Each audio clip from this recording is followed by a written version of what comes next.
अगर आपके अंदर दम है, अगर आपको लगता है कि हमारा हिंदी में 100% अच्छे से तैयारी हो चुका है, तो आज के क्लास में दिखाए गए सभी प्रश्नों में से केवल आप 20 प्रश्न का सही जवाब देकर दिखाओ। अगर इन सभी प्रश्नों में से कोई भी विद्यार्थी 20 प्रश्न का सही जवाब एकदम ईमानदारी पूर्वक बता दिए तो उनके लिए एक प्यारा सा छोटा सा गिफ्ट है। बहुत सारे बच्चे के मन में एक क्वेश्चन जग गया होगा कि इतना छोटा सा हम सभी को चैलेंज क्यों दिया जा रहा है। तो प्यारे साथियों, मैं आप सभी के जानकारी के लिए बता दूं, आज की क्लास में दिखाए गए सभी प्रश्न नया क्वेश्चन है, यानी कि न्यू क्वेश्चन है, ठीक है, जो कि 2026 में यहीं से आपको देखने के लिए मिलेगा। आज की क्लास में आप सभी को जितना भी प्रश्न दिखाया जाएगा सभी प्रश्न खतरनाक है। खतरनाक बोले तो आपने इनसे पहले कभी नहीं देखा होगा, ठीक है। भले ही आप सभी 2-4 क्वेश्चन देखे होंगे, बाद बाकी खैर छोड़ो, हम सभी क्लास को शुरू करते हैं, ठीक है। इसलिए मैंने आप सभी को इतना छोटा सा चैलेंज रखा है प्यारे बच्चों, ठीक है। इसलिए मैंने आप सभी से इतना छोटा सा चैलेंज रखा है। अगर आपके अंदर हिम्मत है तो 20 प्रश्न का सही जवाब आप मेरे को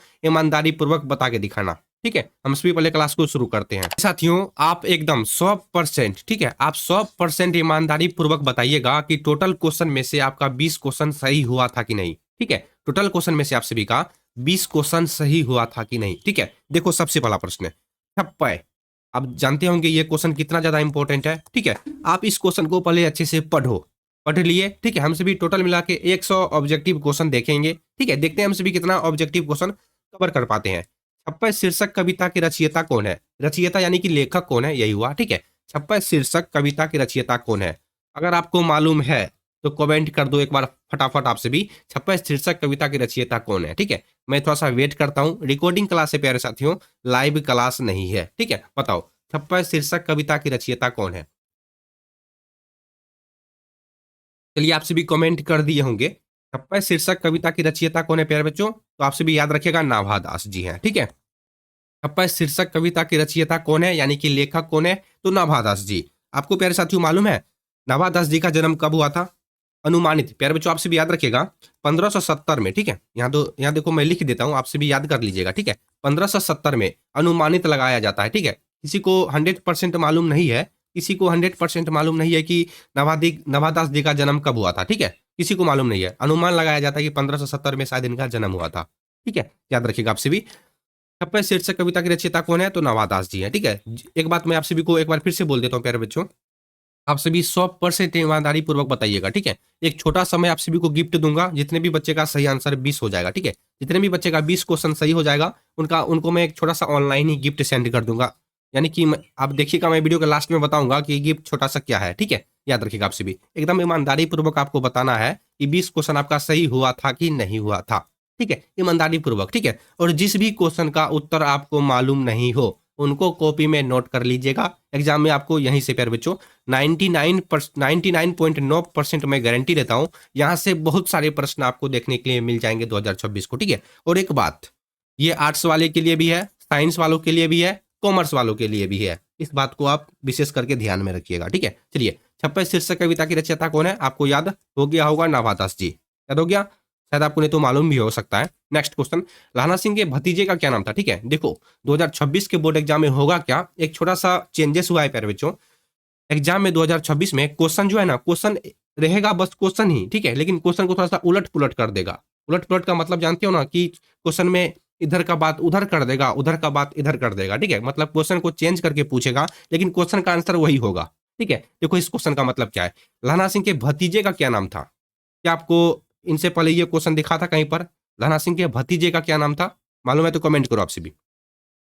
चलिए कमेंट कर दिए, नहीं तो कोई बात नहीं, मैं बता देता हूँ, ठीक है। कीरत सिंह, याद रखिएगा, कीरत सिंह, ठीक है। लाना सिंह के भतीजे का क्या नाम था? कीरत सिंह, ऑप्शन नंबर ए।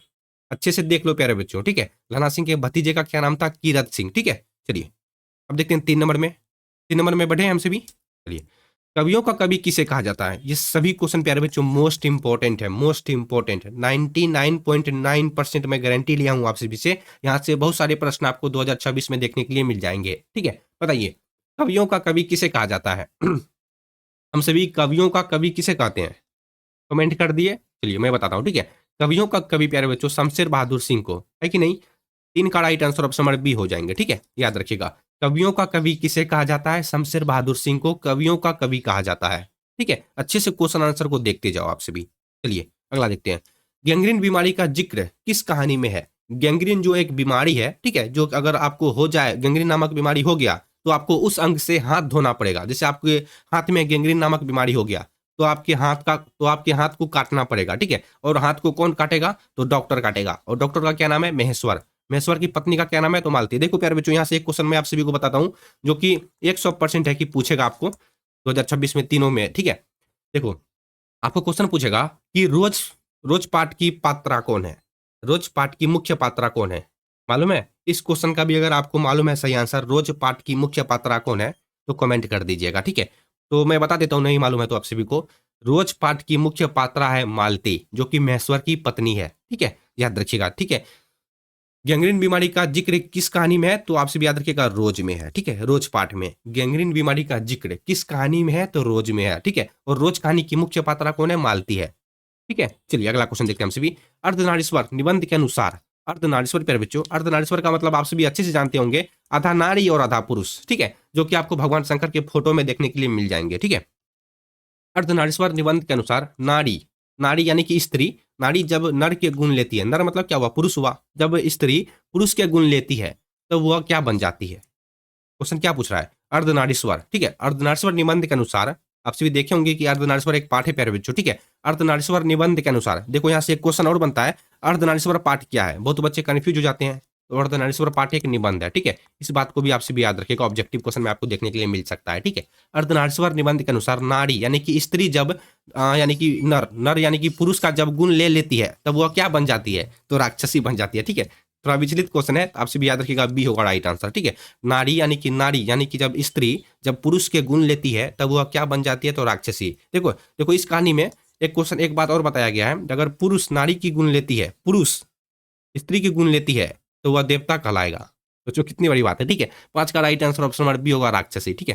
6 नंबर में भक्तमाल में कितने छप्पे संकलित है? ये सभी क्वेश्चन इंपॉर्टेंट है, ठीक है। कमेंट करो आप सभी, फटाफट कमेंट करो। आप सभी अपने दोस्तों के साथ प्यारे बच्चों क्लास को शेयर कर दीजिएगा, ठीक है। और वीडियो को लाइक कर लीजिएगा, बहुत मेहनत से वीडियो बनाता हूँ, ठीक है। भक्तमाल में कितने छप्पे संकलित है? कमेंट कर दिए? कमेंट कर दिए कि नहीं? चलिए मैं बताता हूँ, ठीक है। आप सभी याद रखिएगा, बी 316, ठीक है। 6 का राइट आंसर क्या होगा? बी होगा 316, ठीक है। आप सभी याद रखिए प्यारे बच्चों, एक बात मैं आप सभी को बता देता हूँ, एकदम ईमानदारी पूर्वक आप सभी बताइएगा, ठीक है। एकदम 100% ईमानदारी पूर्वक बताइएगा कि टोटल क्वेश्चन में आपका 20 क्वेश्चन सही हुआ था कि नहीं, ठीक है। भक्तमाल में कितने छप्पे संकलित है? 316, ठीक है। चलिए 7 नंबर में देखते हैं क्या लिखा हुआ है। जय कृष्ण मूर्ति का जन्म कहाँ पर हुआ था? जय कृष्ण मूर्ति, चलो फटाफट कमेंट करो। मैं पेन का कलर कौन सा कलर लूँ? व्हाइट कर लेता हूँ, ठीक है। चलिए, जय कृष्ण मूर्ति का जन्म कहाँ पर हुआ था? जय कृष्ण मूर्ति जी का जन्म कहाँ पर हुआ था? बताओ फटाफट कमेंट करो आपसे भी। याद रखिएगा, आंध्र प्रदेश में, ठीक है। यहाँ तो आंसर लिखा हुआ है मदनपल्ली, ठीक है। मदनपल्ली गांव था, चित्तूर जिला था, आंध्र प्रदेश में हुआ था, ठीक है। जय कृष्ण मूर्ति का जन्म कहाँ पर हुआ था? तो यहाँ पर राइट आंसर होगा बी, ठीक है। जय कृष्ण मूर्ति का जन्म मदनपल्ली, चित्तूर, आंध्र प्रदेश, ठीक है। ये जितना भी क्वेश्चन प्यारे बच्चों आप सभी को दिखाया जा रहा है, ठीक है, ये सभी क्वेश्चन 99.9% गारंटी लेता हूं कि 2026 में तीनों में देखने के लिए बहुत सारे क्वेश्चन यहाँ से मिल जाएंगे, ठीक है। याद रखिएगा आप सभी। जय कृष्ण मूर्ति का जन्म कहाँ पर हुआ था? तो आंध्र प्रदेश में हुआ था, मदनपल्ली नामक गांव था, चित्तूर एक जिला था, आंध्र प्रदेश राज्य था, ठीक है। चलिए अगला क्वेश्चन। सिपाही की मायकांकी में लड़ाई कहाँ हो रही है? चलो फटाफट कमेंट करो आप सभी। ये जितना भी क्वेश्चन है ना, इंपॉर्टेंट क्वेश्चन है प्यारे बच्चों, ठीक है। इंपॉर्टेंट यानी कि वीवीआई क्वेश्चन है, ठीक है, वीवीआई। चलिए, सिपाही की माँ पाठ में एकांकी में, ठीक है। देखो यहाँ पर एक क्वेश्चन और बन गया, सिपाही की माँ पाठ क्या है? तो एक एकांकी है, ठीक है। ये भी क्वेश्चन पूछ सकता है आप सभी को, याद रखिएगा प्यारे बच्चों, ठीक है। यहाँ देखो एकांकी, ठीक है। इस बात को आप सभी ख्याल रखो, ठीक है। क्वेश्चन में ही आंसर छिपा रहता है। सिपाही की माँ एकांकी में लड़ाई कहाँ पर हो रही है? तो मालूम है? कमेंट कर दिया, तो बी होगा, ठीक है। जितने भी बच्चे बी बता रहे हो सबका राइट आंसर है। सिपाही की माँ एकांकी में लड़ाई कहाँ पर हो रही है? तो वर्मा में हो रही है, ठीक है। चलिए, सिपाही की माँ शीर्षक पाठ के लेखक कौन है प्यारे साथियों? मोहन डाकेश हैं, याद रखिएगा। 9 नंबर में लोहा किसका प्रतीक है? देखो यहाँ पर भी लिखा हुआ है, प्यारे नन्हे बेटे को कविता में लोहा मेहनत करने वाले का प्रतीक है, ठीक है। प्यारे नन्हे बेटे में, ठीक है, एक कविता है प्यारे नन्हे बेटे को, ठीक है। उसमें लोहा किसका प्रतीक है? तो जो मेहनत करने वाले व्यक्ति हैं उसका प्रतीक है लोहा, ठीक है। याद रखिएगा, लोहा किसका प्रतीक है? तो इस क्वेश्चन का सही आंसर क्या होगा? कर्म का प्रतीक है, ठीक है। याद रखिएगा, बी राइट आंसर है। ये सभी क्वेश्चन एक्सपेंसिव क्वेश्चन है, इंपॉर्टेंट है, अच्छे से कर लो क्वेश्चन को, ठीक है। दोस्तों के साथ क्लास को लेकिन शेयर जरूर कीजिएगा, अगर आप अपने दोस्तों को धोखा नहीं देना चाहते हैं तो, ठीक है। लोहा किसका प्रतीक है? तो कर्म का प्रतीक है। मैं आप सभी से यही एक सजेस्ट करूंगा कि आप वीडियो को सेव कर लेना, ठीक है। आप वीडियो को सेव कर लेना, एग्जाम में आपको काम आएगा। लोहा किसका प्रतीक है? कर्म का प्रतीक है। प्यारे नन्हे बेटे को कविता में लोहा किस मेहनत करने वाला आदमी का प्रतीक है। ठीक है, चलिए। जूठन में हेडमास्टर का क्या नाम है? मोस्ट इंपॉर्टेंट क्वेश्चन है प्यारे साथियों। जूठन पाठ में हेडमास्टर का क्या नाम है? वही हेडमास्टर जो कि लेखक पढ़ने के लिए विद्यालय जाते हैं, उनको घसीट के बकरी के बच्चे की तरह घसीट के मैदान में लाकर पटक देते हैं। उनको बोलते हैं कि तुम ये शीशम का झाड़ू लो और पूरे फील्ड बरंडा को शीशम मतलब आईने की तरह चमका दो, नहीं तो मैं तुम्हें मारते मारते चमका दूंगा। वही हेडमास्टर, वही कलीराम बाबू। ठीक है, मालूम होगा आप सभी को शायद, नहीं तो कोई बात नहीं, याद रखेगा आप सभी। ठीक है, जूठन में हेडमास्टर का क्या नाम है? तो कलीराम है। ठीक है, टोटल क्वेश्चन में याद रखेगा, मैं एक छोटा सा गिफ्ट जरूर दूंगा। जितने भी बच्चे कमेंट कर दिए 20 क्वेश्चन मेरा सही हुआ था सर। ठीक है, ईमानदारी पूर्वक करिएगा, मैंने तो मैं गिफ्ट तो दे ही दूंगा। ठीक है, जूठन में हेडमास्टर का क्या नाम है? तो कलीराम है। ठीक है, 11, हंसते हुए मेरा अकेलापन किस विधा की रचना है? हंसते हुए मेरा अकेलापन किस विधा की रचना है? बताइए प्यारे साथियों। जैसे सिपाही की मां शीर्षक पाठ क्या है? एकांकी है। ठीक उसी तरह ये क्वेश्चन है, हंसते हुए मेरा अकेलापन किस विधा की रचना है? तो डायरी है। ठीक है, याद रखिएगा डायरी। क्या याद रखिएगा? डायरी। ठीक है, 11 का सही आंसर ऑप्शन नंबर सी। चलिए, पुत्र वियोग कविता में माँ ने अपने बच्चे को किस डर से गोद से नहीं उतारता था? पुत्र वियोग पाठ में प्यारे बच्चों, ठीक है, पुत्र वियोग क्या है? तो एक कविता है, याद रखिएगा। ठीक है, एकांकी मत समझिएगा, कविता है। ठीक है, पुत्र वियोग कविता में माँ ने अपने बच्चे को किस डर से अपने गोद से नहीं उतारता था? तो ठंड ना लग जाए मेरे बेटे को, इसलिए। ठीक है, तो इस क्वेश्चन का right answer option number C. आप सभी कमेंट करते रहिएगा। ठीक है, लाइव क्लास रहता तो हम सभी को काफी मजा आता है कि नहीं। चलिए, संपूर्ण क्रांति का ऐतिहासिक भाषण जयप्रकाश नारायण ने कहां पर दिया था? मोस्ट इंपोर्टेंट है प्यारे साथियों, ये जितना भी क्वेश्चन आप सभी देख रहे हो, अगर ये सभी क्वेश्चन नहीं पूछा 2026 में तो मेरा नाम आप सभी बदल दीजिएगा। ठीक है, ऐसा चैलेंज आप सभी को कोई नहीं देगा। संपूर्ण क्रांति का ऐतिहासिक भाषण जयप्रकाश नारायण ने कहां पर दिया था? तो पटना के गांधी मैदान में। कब? तो देखो 5 जून 1974 को। अच्छे से पढ़ लो। ठीक है, पटना के गांधी मैदान में जयप्रकाश नारायण ने भाषण दिया था। ठीक है, संपूर्ण क्रांति का भाषण कब दिया था? तो पटना के गांधी मैदान में दिया था। कब दिया था? तो 5 जून 1974 को। ठीक है, ऑप्शन नंबर यहाँ पर बी हो जाएंगे। ठीक है, याद रखिएगा, डेट भी याद रखिएगा, 5 जून 1974। 4 बार 5 बार रट लो, याद हो जाएगा। 14, भूषण को भूषण की उपाधि किसने दी थी? भूषण जो प्यारे बच्चों, उसको भूषण की उपाधि किसने दी थी? तो राजा रुद्र शाह ने दी थी। ठीक है, चलिए ऑप्शन नंबर बी, भूषण को भूषण की उपाधि किसने दी थी? राजा रुद्र शाह ने दी थी। ठीक है, आपसे भी करना क्या, जैसे मान लो हम नेक्स्ट क्वेश्चन की ओर बढ़े, जैसे 15 नंबर के क्वेश्चन की ओर बढ़े, हम सभी 15 नंबर के क्वेश्चन पे रुके हैं, तो आप क्या करिएगा, यहाँ पर रुक जाइएगा, वीडियो को पॉज कर लीजिएगा। अब यहाँ पर आप क्वेश्चन को पढ़िएगा। अब आपको मालूम है तो कमेंट करिएगा, नहीं तो क्वेश्चन आंसर को अच्छे से पढ़ लीजिएगा या फिर कॉपी में नोट कर लीजिएगा या फिर स्क्रीनशॉट ले लीजिएगा, पढ़िएगा 2-4 बार, है नहीं। हाँ, क्या लिखा हुआ है 15 नंबर में? बालकृष्ण भट्ट। आप सभी को 14 नंबर का प्रश्न याद हो गया। भूषण को भूषण की उपाधि किसने दी थी? तो राजा रुद्र शाह ने दी थी। चलिए, बालकृष्ण भट्ट ने कौन सा मासिक पत्र निकाला था? तो प्यारे बच्चों, मोस्ट इंपॉर्टेंट है, बालकृष्ण भट्ट ने हिंदी प्रदीप नामक मासिक पत्र निकाला था। याद रखेगा आप सभी। ठीक है, आप सभी को मैं एक HW यानी कि होमवर्क देता हूं, आप सभी कमेंट कीजिए कि बालकृष्ण भट्ट का जन्म कब हुआ था। ये भी क्वेश्चन इंपॉर्टेंट है। बालकृष्ण भट्ट क्या लिखा हुआ है यहाँ पर 15 नंबर में? बालकृष्ण भट्ट ने कौन सा मासिक पत्र निकाला था? तो हिंदी प्रदीप नामक मासिक पत्र किसने निकाला था? तो बालकृष्ण भट्ट ने निकाला था। उषा क्या लिखा हुआ है? उषा कविता में भोर का मन, भोर का नभ किसके समान बताया गया है? बहुत ही खास क्वेश्चन है, बहुत ही खास क्वेश्चन है प्यारे बच्चों। ठीक है, उषा पाठ में प्यारे बच्चों, उषा क्या है? उषा पाठ आप देख जानते होंगे, उषा पाठ तो क्या है? एक कविता है। यहाँ से एक क्वेश्चन बन गया। अब देखो क्वेश्चन क्या पूछ रहा है 16 नंबर में हम सभी को, उषा कविता में भोर का नभ किसके समान बताया गया है? तो आप सभी याद रखिएगा, भोर का नभ नीले शंख के जैसा। ठीक है, ऑप्शन नंबर बी होगा सही आंसर। बहुत सारे बच्चे को इस क्वेश्चन का सही आंसर मालूम नहीं होगा। ठीक है, याद रखिएगा आप सभी। 16 का right answer option number B होगा, नीले शंख के जैसा। उषा कविता में भोर का नभ किसके समान बताया गया है? नीले शंख के जैसा। ठीक है, 17 नंबर में त्रिच कहानी के लेखक के पिताजी की उम्र क्या थी? त्रिच कहानी में प्यारे बच्चों, त्रिच, आप सभी पहले ये कमेंट करो कि त्रिच कहानी के लेखक कौन है। क्या के लिए पहले ये कमेंट कर दो आप सभी कि इस क्वेश्चन का सही आंसर क्या होगा। ठीक है, हम सभी का जो आज का टारगेट है, हम पहले उनको पूरा करते हैं। ठीक है, कमेंट करो आप सभी, मैं पानी पीता हूँ।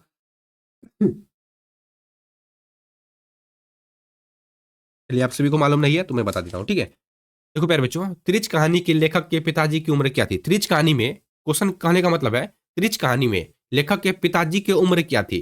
तो आप सभी याद रखिएगा 55 यानी कि 55। ठीक है, option number B right answer है, 55 वर्ष। ठीक है, जिनका बाल जो है रुई के समान सफेद हो चुका है। ठीक है, त्रिच कहानी के लेखक के पिताजी की उम्र क्या थी? तो 55 वर्ष। ठीक है, और मैं आप सभी को प्यारे बच्चों एक बात बता दूं, अगर आपको लगता है कि सब्जेक्टिव क्वेश्चन, ठीक है, अगर आपको लगता है कि सब्जेक्टिव क्वेश्चन में भी हमारा अच्छे से तैयारी हो चुका है, तो मैं उन पर भी एक टेस्ट लूंगा। क्या आप सभी चाहते हो मैं सब्जेक्टिव क्वेश्चन पर भी आपका टेस्ट लूं? या फिर आप ये चाहते हो कि मैं आप सभी को ऐसा ऐसा सब्जेक्टिव क्वेश्चन दिखा दूं, प्रोवाइडेड कर दूं कि आप सभी का सब्जेक्टिव में जो छोटा मोटा टेंशन बचा हुआ है वो भी टेंशन दूर हो जाए, ठीक है। या फिर निबंध लिखना, क्या चाहते हो आप सभी कमेंट कर दीजिएगा, ठीक है। किस टॉपिक पे वीडियो लेके आऊं ये कमेंट कर दीजिएगा, ठीक है। अब देखो बहुत सारे बच्चे ने कमेंट किया है, ठीक है। मैंने फिलोसफी, ठीक है, फिलोसफी था कि, एक मिनट मेरे को देखना पड़ेगा, ठीक है।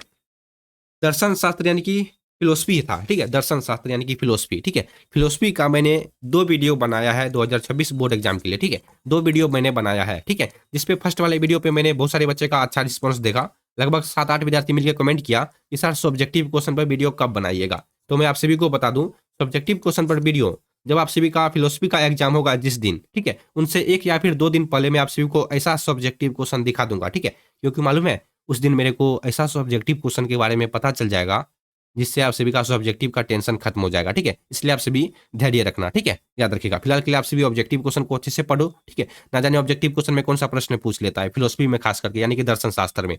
फिलोसफी हो गया और साइकोलॉजी हो गया, ठीक है, याद रखिएगा आप सभी, ठीक है। चलिए, रिच कहानी के लेखक के पिताजी की उम्र क्या थी? 55 वर्ष, ठीक है, याद रखिएगा। जिनका उम्र 55 वर्ष है और उनका बाल जो है रुई के समान सफेद हो गया है, ठीक है। 18 नंबर में, हारजीत कविता में कौन खेत भर रहा है? हारजीत कविता में जो है कौन खेत भर रहा है? तो याद रखिएगा मशक वाला, वही बूढ़ा मशक वाला, ठीक है। Option number C right answer है। 19 नंबर में, ओ सदानेरा पाठ के अनुसार धांगर शब्द का अर्थ उरांव भाषा में क्या है? देखो कमेंट करो, मतलब आप सभी कमेंट कर देना, ठीक है। ओ सदानेरा पाठ में, ओ सदानेरा पाठ के अनुसार धांगर शब्द का अर्थ, सीधा ये क्वेश्चन आप सभी को ऐसे भी पूछ सकता है, धांगर शब्द का अर्थ क्या होता है? धांगर शब्द का अर्थ क्या होता है? कमेंट कर दिए। चलिए मैं बताता हूँ। धांगर शब्द का अर्थ होता है भारे का मजदूर, ठीक है। इस क्वेश्चन का भी सही आंसर ऑप्शन नंबर बी होगा, भारे का मजदूर, ठीक है। एक सेकंड, हाँ देखो, ऑप्शन नंबर बी होगा भारे का मजदूर, ठीक है। चलिए अभी तक देखो अगला क्वेश्चन देख लेते हैं पहले हमसे भी, ठीक है। मलिक मोहम्मद जैसी का जन्म कहां पर हुआ था? तो जैसी कब्र अमेठी में। 20 नंबर तक के क्वेश्चन में, ठीक है। अभी तक हम सभी 20 क्वेश्चन देख चुके हैं, ठीक है। 20 क्वेश्चन में आपका कितना क्वेश्चन अभी तक सही हुआ है? एकदम ईमानदारी पूर्वक कमेंट करो, ठीक है, मैं देखना चाहता हूं। मलिक मोहम्मद जैसी का जन्म कहां पर हुआ था? तो जैसी कब्र अमेठी में, ठीक है। चलिए एकदम ईमानदारी पूर्वक कमेंट कर दीजिएगा, ठीक है। ठगिएगा तो आप खुद ठगाइएगा, मेरे को नहीं ठग पाइएगा, ठीक है। मेरा एक छोटा सा गिफ्ट जाएगा और कुछ नहीं जाएगा, ठीक है। चलिए, अधिनायक कविता किस संग्रह से ली गई है? अधिनायक कविता, अधिनायक कविता किस संग्रह से ली गई है? तो आत्महत्या के विरुद्ध, ठीक है, याद रखिएगा option number B right answer है, ठीक है। अगर आप सभी चाहते हो कि मैं भी डिजिटल बोर्ड पे पढ़ाऊं, डिजिटल बोर्ड पे पढ़ाऊं, तो आप सभी मेरे को सपोर्ट करो, वीडियो को लाइक करो, चैनल को सब्सक्राइब करो, ठीक है, दोस्तों के साथ शेयर करो। अधिनायक कविता किस संग्रह से ली गई है? तो आत्महत्या के विरुद्ध से, ठीक है। 22, तुलसीदास के दीक्षा गुरु कौन थे? नहीं मालूम है? नहीं ना मालूम है, मैं बताता हूं, ठीक है। नरहरिदास, ठीक है, याद रखिएगा option number B right answer है। तुलसीदास के दीक्षा गुरु कौन थे प्यारे साथियों? नरहरिदास। 22 का सही आंसर क्या होगा? बी होगा, ठीक है। 23, कामायनी में श्रद्धा किसका प्रतीक है? कामायनी में श्रद्धा जो है किसका प्रतीक है? हृदय का प्रतीक है, ठीक है। अब देखो, जयशंकर प्रसाद की इस रचना में कामायनी के लेखक कौन है? जयशंकर प्रसाद जी हैं, ठीक है। कामायनी के लेखक कौन है? जयशंकर प्रसाद जी की इस रचना में श्रद्धा मनुष्य की कोमल भावनाओं को दर्शाती है। हृदय होगा इस क्वेश्चन का राइट आंसर प्यारे बच्चों, ठीक है। हृदय ही एक ऐसा शरीर का एक चीज है जो कि बहुत ही कोमल होता है कि नहीं? कामायनी में श्रद्धा किसका प्रतीक है? तो हृदय का प्रतीक है, ठीक है। तो इसका right answer option number B हो जाएंगे।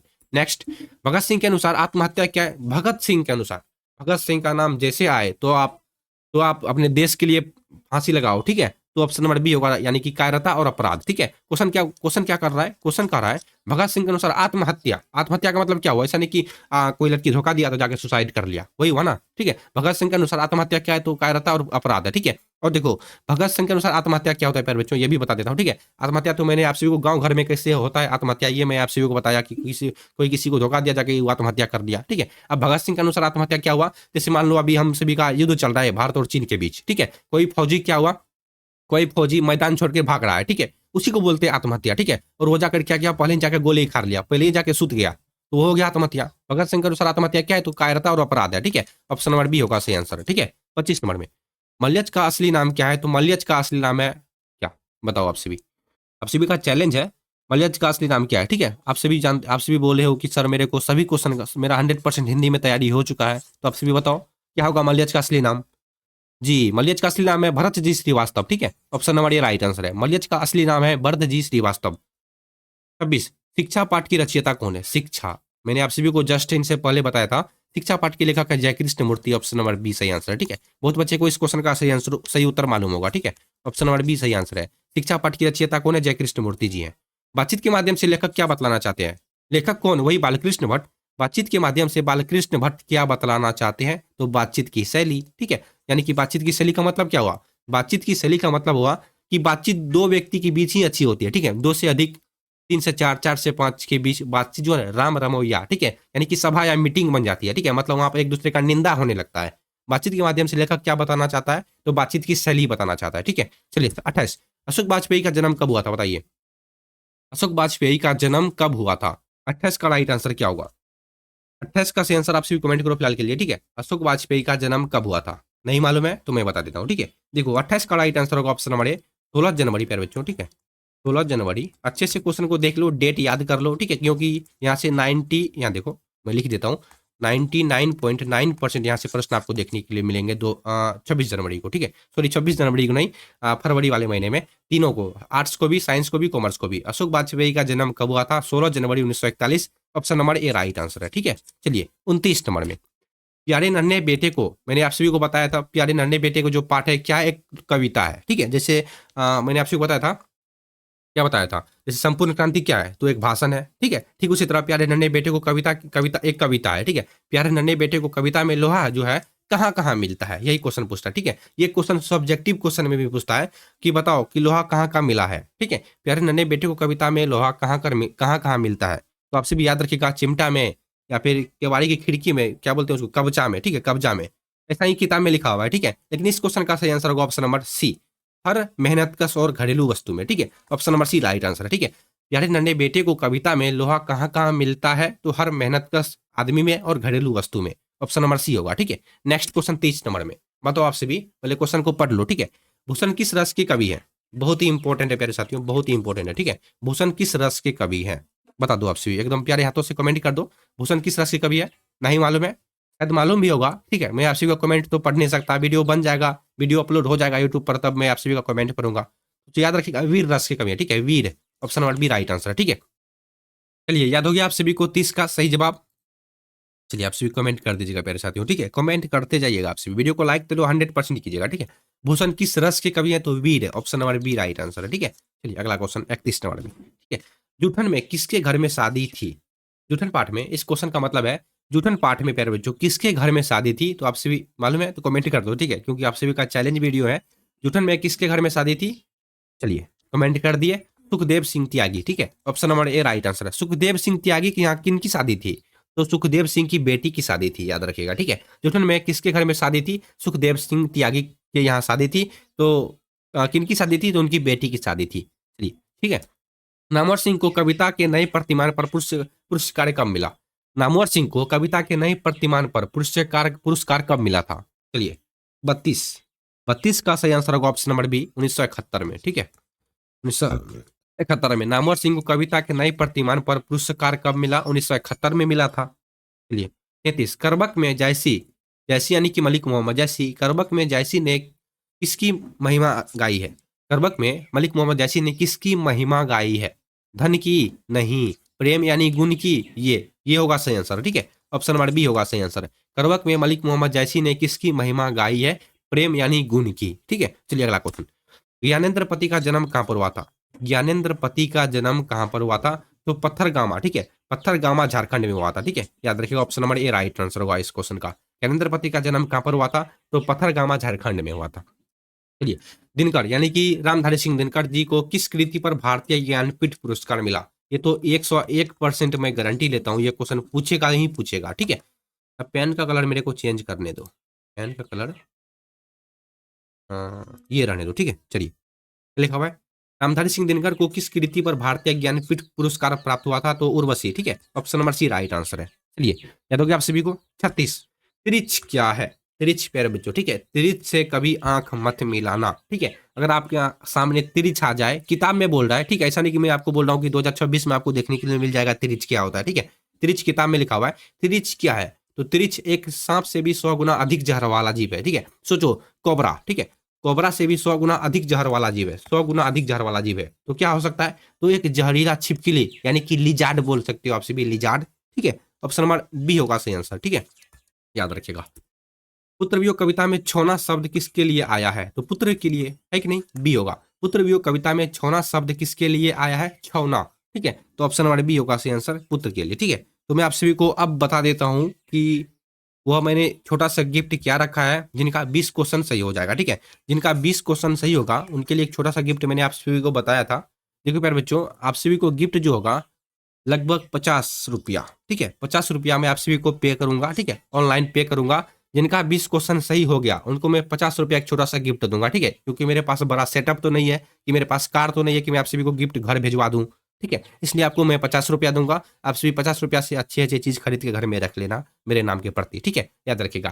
पुत्र वियोग कविता में छोना शब्द किसके लिए आया है? तो पुत्र के लिए आया है। ठीक है, पता चल गया कि आप सभी को 37 का राइट आंसर क्या होगा? पुत्र के लिए। और ये भी आप सभी को पता चल गया होगा कि आप सभी को जिनका 20 क्वेश्चन सही होगा उनका गिफ्ट क्या है? तो 50 रुपया उनको पे किया जाएगा। ठीक है, बस आप सभी का अगर 20 क्वेश्चन सही हो जाएगा, ठीक है, तो आप सभी मेरे को व्हाट्सएप पे नहीं, इंस्टाग्राम पे आप मेरे को बताना कि सर मेरा 20 क्वेश्चन सही हुआ था। आप मेरे को डीएम करना या फिर कमेंट करना। ठीक है, इंस्टाग्राम का लिंक आपको डिस्क्रिप्शन में मिल जाएगा, आप मेरे को फॉलो भी कर लीजिएगा। ठीक है, फॉलो नहीं कीजिएगा तो पैसा आप सभी को नहीं मिलेगा। फॉलो कर लीजिएगा। मैं आप सभी को 100% में प्यारे बच्चों मैं गारंटी लेता हूँ, अपना कसम खा के कहता हूँ 100%। मैं आप सभी को जिनका 50 क्वेश्चन नहीं 20 क्वेश्चन सही हुआ है उनको मैं 100%, ठीक है, 100% 50 रुपया पे करूंगा। बस आप सभी इंस्टाग्राम पे जाकर फॉलो कर लेना और SMS कर देना, यानी कि DM कर देना। ठीक है, चलिए। ओसता नीरा निबंध किस नदी को आधार पर बनाया गया है? ओसता नीरा निबंध किस नदी को आधार पर बनाकर लिखा गया है? ठीक है, देखो क्वेश्चन क्या है। ओसतानीरा जो पाठ है, ओसतानीरा निबंध है। ठीक है, आप सभी को भी मालूम है ओसतानीरा पाठ क्या है? एक निबंध है। ठीक है, किस नदी को आधार पर, ठीक है, किस नदी के आधार पर उनको लिखा गया है ओसतानीरा पाठ को? तो गंडक नदी के आधार पर लिखा गया है। ठीक है, याद रखिएगा। 39, तुलसीदास की पत्नी का क्या नाम था? बताइए। बहुत ही खास क्वेश्चन है ये सभी क्वेश्चन। ठीक है, 99.9% मैंने गारंटी रखा है कि ये यहाँ से बहुत सारे प्रश्न आपको देखने के लिए मिल जाएंगे। तुलसीदास की पत्नी का क्या नाम था? बताओ आप सभी। चलिए बता दिए। रत्नावली। ठीक है जी, जितने भी बच्चे बता रहे हो रत्नावली सबका सही आंसर है। ठीक है, 40, जनजन का चेहरा एक कवि कौन है? जनजन का चेहरा एक के कवि कौन है, यानी कि रचनाकार कौन है? जनजन का चेहरा एक। चलिए कमेंट करो। गजानन माधव मुक्ति बोध। ठीक है कि नहीं? ऑप्शन नंबर बी सही आंसर है। जनजन का चेहरा एक कवि के रचनाकार कौन है? कवि की क्या लिखा हुआ है, सॉरी, जनजन का चेहरा एक ये कवि कौन है? तो गजानन माधव मुक्ति बोध है कि नहीं? शमशेर बहादुर सिंह ने सोवियत संघ की यात्रा कब की थी? सभी प्रश्न प्यारे बच्चों, ठीक है, जितना भी क्वेश्चन आप सभी को आज दिखाया जाएगा सभी क्वेश्चन मोस्ट इंपॉर्टेंट है ना, 100% आप सभी को पूछेगा ही पूछेगा। ठीक है, शमशेर बहादुर सिंह ने सोवियत संघ की यात्रा कब की थी? बहुत ही ज्यादा इंपॉर्टेंट है जी। 41 का right answer option number B होगा, 1978 में। ठीक है, 1978 में शमशेर बहादुर सिंह ने सोवियत संघ की यात्रा कब की थी? 1978 में की थी। ठीक है, चलिए 42 नंबर में, सिपाही की मां एकांकी में बिस्नी की पड़ोसिन कौन है? ये तो मैं 105% गारंटी ले सकता हूँ कि ये क्वेश्चन आप सभी को 100% देखने के लिए मिलेगा ही मिलेगा। ठीक है, सिपाही की मां पाठ में जो कि एक एकांकी है। ठीक है, मैंने आप सभी को बताया भी था सिपाही की मां शीर्षक पाठ क्या है, तो एक एकांकी है। ठीक है, जो कि मोस्ट इंपॉर्टेंट क्वेश्चन भी है। सिपाही की मां एकांकी में बिस्नी की पड़ोसिन कौन है? तो कुंती है प्यारे बच्चों। ठीक है, बिस्नी की बेटी कौन है? तो मुन्नी है। बिस्नी का बेटा कौन है? तो मानक है। इस सबको याद रखो प्यारे बच्चों। ठीक है, इस सबको याद रखना बहुत जरूरी होता है। अधिनायक कविता में हर चरना किसका प्रतिनिधि है? अधिनायक कविता में हर चरना जो है, हर चरना किसका प्रतिनिधि है? मालूम है? नहीं मालूम होगा, लेकिन मैं बताऊंगा। ठीक है, तो आपसे भी याद रखिएगा प्यारे बच्चों। 43 का सही जवाब जो है ना, ऑप्शन नंबर सी होगा, एक आम आदमी का। ठीक है, option number C right answer है, याद रखा करो। ठीक है, 44, बालकृष्ण भट्ट किस युग के साहित्यकार है? बालकृष्ण भट्ट भारत तेंदु युग के साहित्यकार हैं। ठीक है, याद रखिएगा, बालकृष्ण भट्ट किस युग के साहित्यकार है? भारत तेंदु युग के साहित्यकार है। चलिए वीडियो को लाइक कर दीजिए आप सभी। ठीक है, सूरदास किस भक्ति धारा के कवि हैं? ठीक है, सूरदास। देखो प्यारे बच्चों, आज की क्लास में आप सभी को 50 क्वेश्चन ही दिखाया जाएगा। ठीक है, 50 क्वेश्चन ही आज रहने दो। ठीक है, 50 क्वेश्चन में अगर आपका 20 क्वेश्चन सही हुआ है तो मैंने आप सभी को बताया है कि आपको करना क्या है। ठीक है, वीडियो को भगा भगा के मत देखिएगा, मोस्ट इंपोर्टेंट क्वेश्चन है ये सभी। सूरदास किस भक्ति धारा के कवि है? तो बताइए। 45 जी, कृष्ण भक्ति धारा के कवि है। ठीक है, याद रखिएगा, बी होगा सही सही इस क्वेश्चन का राइट आंसर। ठीक है, सूरदास किस भक्ति धारा के कवि है? कृष्ण भक्ति धारा के कवि है। उसने कहा था कहानी के लेखक कौन है? तो उसने कहा था, बाप रे, मोस्ट इंपोर्टेंट है प्यारे बच्चों ये क्वेश्चन। उसने कहा था कहानी के लेखक कौन है? चंद्रधर शर्मा गुलेरी जी। 46 का राइट आंसर है प्यारे बच्चों, ऑप्शन नंबर बी ही होगा, चंद्रधर शर्मा गुलेरी जी। ठीक है, चलिए। हारजीत किस प्रकार की कविता है? हारजीत, तो आपसे भी याद रखिएगा, हारजीत जो है प्यारे बच्चों, 45 का सही आंसर क्या होगा? नहीं मालूम है तो जान लो, गद्य कविता है। ठीक है, ऑप्शन नंबर बी सही आंसर है। हारजीत किस प्रकार की कविता है? तो गद्य कविता है। 48, चंद्रधर शर्मा गुलेरी के पिताजी का क्या नाम था? चंद्रधर शर्मा गुलेरी के पिताजी के क्या नाम थे? तब तक आप सभी कमेंट करो, मैं तब तक पानी पी लेता हूँ, ठीक है। चंद्रधर शर्मा गुलेरी, ठीक है, बताइए। जो कि उसने कहा था, कहानी के लेखक हैं। चंद्रधर शर्मा गुलेरी के पिताजी का क्या नाम था प्यारे बच्चों? तो पंडित शिवराम, या फिर पंडित आत्माराम, या फिर पंडित दयाराम, या फिर पंडित सीताराम, या फिर पंडित शिवराम। बताओ, इन चारों में कोई एक ऑप्शन सही है, ठीक है, लेकिन मैंने चारों को काट दिया था। लेकिन बताओ इस क्वेश्चन का सही आंसर क्या होगा? जी, ऑप्शन नंबर ए पंडित शिवराम, ठीक है। चंद्रधर शर्मा गुलेरी जो कि उसने कहा था, कहानी के लेखक है। इनके पिताजी के क्या नाम थे? पंडित शिवराम थे प्यारे बच्चों। गांव का घर कविता में पंचायती राज में क्या खो गया है? गांव का घर पाठ में, कविता में पंचायती राज में क्या खो गया है? तो वही पंच परमेश्वर खो गया है, ठीक है। देखो इस क्वेश्चन का मतलब क्या होता है मालूम है? इस क्वेश्चन का कहने का मतलब है, ध्यान से सुनिएगा। पेन का कलर कौन सा कर लूं? व्हाइट कर लेता हूं, ठीक है, समझ जाइएगा आपसे भी। देखो इस क्वेश्चन का कहने का मतलब है, गांव का घर कविता में पंचायती राज, या देखो पंच परमेश्वर का मतलब क्या होता है? पहले के जमाने के जो राजा होते थे ना, गांव के मुखिया होते थे, वे सही फैसला सुनाते थे, ठीक है। लेकिन अभी 2026 में, 2025 में जो मुखिया है ना अभी वर्तमान के, इनको जिधर पैसा मिलेगा उधर मुंह भर लेगा, ठीक है। यानी कि जिनको, अगर आप जैसे मान लो कि मेरे में और आप में लड़ाई हुआ है, ठीक है। अब मुखिया देखो, ये हमारे गांव के मुखिया हैं, यहाँ देखो मैं आपको समझाता हूँ, ठीक है, थोड़ा सा एग्जाम्पल देखिए, ठीक है। ये मैं हूँ, ये आप हैं, ठीक है। देखो मुखिया आया इधर से, ठीक है। अगर आप इनको अच्छे से पैसा दे दिए, मेरे से ज्यादा पैसा आप इनको दे दिए, तो क्या करेगा? ये आपके पार्टी में लड़ने लगेगा, ठीक है। मेरे को गलत बोल देगा, आपको सही बोल देगा। मतलब आज क्या है, पैसा के जमाने में, मतलब अभी पैसा बिना कुछ भी संभव नहीं है, ठीक है। सीधा सा मतलब है, याद रखिएगा। गांव का घर कविता में पंचायती राज में क्या खो गया है? तो पंच परमेश्वर खो गया है, ठीक है। पंच परमेश्वर का मतलब ये होता है कि पहले के जमाने के जो राजा होते थे वे सही फैसला सुनाते थे। अभी 2000 मतलब वर्तमान में जो राजा महाराजा हुआ करते हैं, यानी कि मुखिया होते हैं, वे सही फैसला नहीं सुनाते हैं। चलिए, नामवर सिंह के गुरु कौन थे? नामवर सिंह के गुरु थे हजारी प्रसाद द्विवेदी, ठीक है। 50 का सही answer option number B, Hazari Prasad Dwivedi. Namvar Singh के गुरु कौन थे? हजारी प्रसाद द्विवेदी थे, ठीक है। देखो प्यारे साथियों, आज की क्लास में हम सभी कुल मिला के 50 ऑब्जेक्टिव क्वेश्चन कवर किए हैं, ठीक है। अगर आपका इन 50 क्वेश्चन में 20 क्वेश्चन सही हो चुका है, तो आपसे भी इंस्टाग्राम पे जाना, इंस्टाग्राम का लिंक आपको डिस्क्रिप्शन में मिल जाएगा, ठीक है।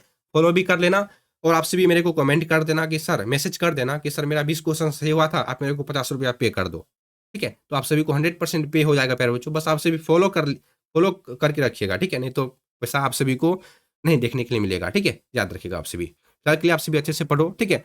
आप सभी का एग्जाम आते आते मैं आप सभी को बहुत सारा क्वेश्चन प्रोवाइडेड कर दूंगा, जिनसे आप सभी का एग्जाम का टेंशन दूर हो जाएगा, ठीक है। चलिए तब तक के लिए राम राम।